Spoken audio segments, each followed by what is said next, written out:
Hey folks, welcome back to my channel. I'm going to do something a little bit different today. I'm going to do a response video to a friend of mine in the vinyl community, a gentleman named Chris, whose channel name is Dixieland Farm. And he and his wife actually run a farm down in North Carolina. So his channel, which I'll put a link to below, his channel shows a lot about what he does on the farm, very practical stuff. And he also talks a lot about his record collection, which is very extensive. He knows a lot about music. He also talks about movies once in a while. He's been very nice to leave comments on a lot of my videos over the years talking about films, and he's a very knowledgeable guy. And Chris came up with this idea for a topic, a thread for people to respond to if they wanted to.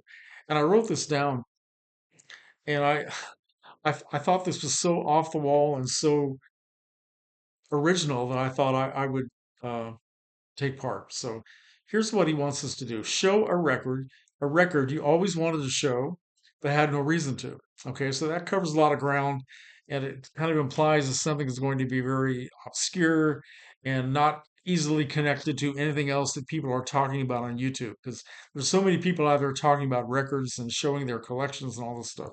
So this is, you know, strange, weird. Chris showed a Christian album, an obscure Christian artist whose name I don't remember. I never heard of the guy. Can't remember what it was about already because my memory is so bad. But that gave me an idea to kind of follow in that general religious vein. And here's what I came up with. This is called Latin High Mass for Nostalgic Catholics. And I think I just lost at least half my audience here. Either the people who are Catholic and couldn't care less about any of this stuff, or the people who are Catholic and are not nostalgic for the old Latin Mass. So, anyway, for those of you who stayed, this record, which I bought, I think back in the 1980s, I'm not sure, and I can't remember now if I bought this in a Catholic bookstore or sent away from some website. I really can't remember because you're not going to find something like this, at Walmart or Tower Records. It's just not going to happen. But this basically has the outline of the old mass, and there's a priest, an actual priest, whose name is, what is his name? Oh, wait a minute. Father Cronin Klein, OFM, which stands, I believe, for Order of Friars Minor, which means he is a Franciscan. And you can correct me if I'm uh, wrong on that. And the music is sung by the Bonaventure Choir.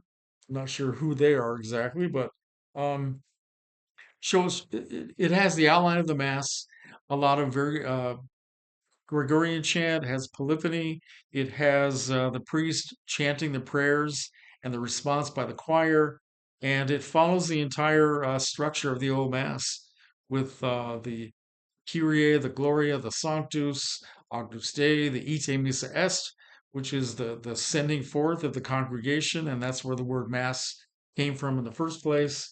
And it includes some really beautiful classics that a lot of people uh, have heard many, many times.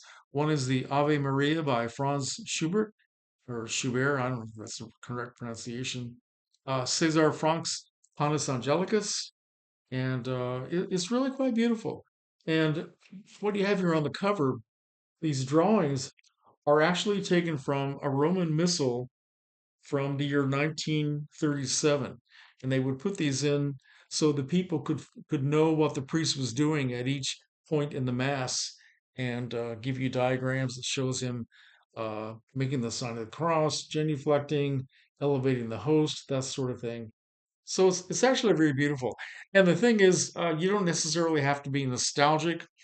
Uh, in my case, I became a Catholic after the new mass was in force. So I didn't know, I didn't grow up with this. I'm old enough to have grown up with this, but I didn't know anything about this. So for me, it was something brand new. When I became a Catholic and I was doing the mass that we have today, the English mass, I would hear Latin music every once in a while. But I had to search out the old form of the mass, had to go up to Chicago and places like that to actually discover it. So and you can still find it in many places, although Pope Francis is very actively trying to, eliminate the traditional Latin Mass from the world, which is another video. In fact, that's another channel, so that's not my purpose here. But anyway, it's actually very beautiful, and I would challenge anybody out there within the sound of my voice to tell me if you actually have this record. I'm thinking that you probably not, but actually worth listening to. And you can still find it. I checked out online, a lot of places you can buy this if you're at all curious. But that is my response to Chris's video, and comments are welcome. So if anybody wants to join in, give it a shot, folks. Take care.